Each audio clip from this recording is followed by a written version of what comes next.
Ah, you must be my 2 o'clock. Thank you for coming in today. Thank you for having me. Please, have a seat. Would you like some water or coffee or anything? I could have Mike go and grab something for you. I'm okay, but thank you. Okay, no problem. Let's jump right in. So I have to say, I I'm a little confused by your resume. Oh, what specifically do you mean? Well, it says here you are a life improvement specialist. What is that? Could you give me a little bit more information? Oh, yes. I spent a lot of time working with people, helping them to break through to the next stage in their life, helping them find their passion, helping them embrace their inner child. You know, work like that, stuff that I'm really passionate about. So, just so I understand, were you a life coach? Well, I actually prefer the term life improvement specialist. Okay. So the other thing that was confusing here, it says that you have 28 years of experience. How's that possible? You can't be more than 28 yourself. Yeah, I can speak to that. I arrived in this world about 28 years ago, and since then, I've actually spent every waking moment, every moment since I've been here alive, and so that I think really gives me the qualifications to speak on how others can spend their time alive as well. Mr. Stevens, I'm sorry, maybe I'm misunderstanding. Um, are you saying you have 28 years of experience as a life coach, life improvement specialist? Sure, sure.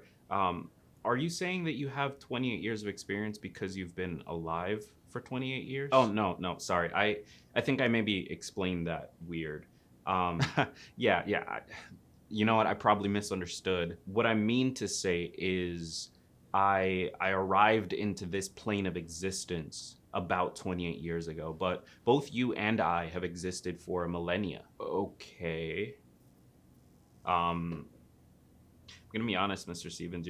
I'm not sure where to take this interview. Why don't you just tell me about a moment when you had to sort of deal with a difficult situation? Well, let me tell you about the first client that I ever worked with. Okay, yeah, yeah, that sounds great. So this would have been about 27 years ago.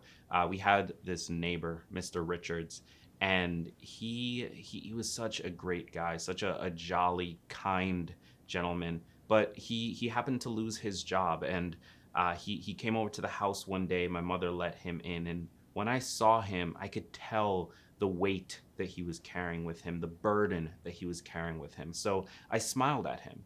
And as the story goes, about a week later, he actually found a job that lit him up. It lit the fire inside of him. So I just love doing this kind of work. You know. I'm sorry. Are you saying that you had something to do with that? You would have only been 1 year old. Well, I've known from a very young age that I'm cosmically gifted. I think we all are cosmically gifted in so many ways that we don't engage with on a day-to-day basis. This is the strangest interview I've ever conducted. If you'd like, I prepared a testimonial from Mr. Richards. I could give it to you. Sure. Why not? Here you go. Sure, I'll take that. Mr. Stevens has always been a wonderful young man with a heartwarming smile. I'm sorry, Mr. Stevens. Are you th- this has nothing to do with any role or support that you might have offered. Ah, but see, you are incorrect because he does actually mention the work that I do. In fact, he specifically mentions my smile and its power to move the heart of many. It's a technique that I've since coined. I call it the smile method. SMILE. Listen, this is a waste of my time, all right? I have plenty of other very qualified individuals to interview today. I'm doing over 100 interviews today, all right? Don't come in here wasting my time. You've lied on your resume. You have made claims that are baseless and make absolutely no sense. And worst of all, I can't understand anything you're saying. I have to take this. Just get out of my sight, please. Okay? Hello? Hey, this is George. Yes, sir. What can I do for Are you? you interviewing Mr. Stevens? Yeah, I was just about to end that. Offer him a position. Are you serious? Yeah, I like that guy's smile. It's really heartwarming. Is there a problem? No. I'll tell him. Great. One moment, Mr. Stevens. Apparently, the higher-ups would like to offer you a position at this company.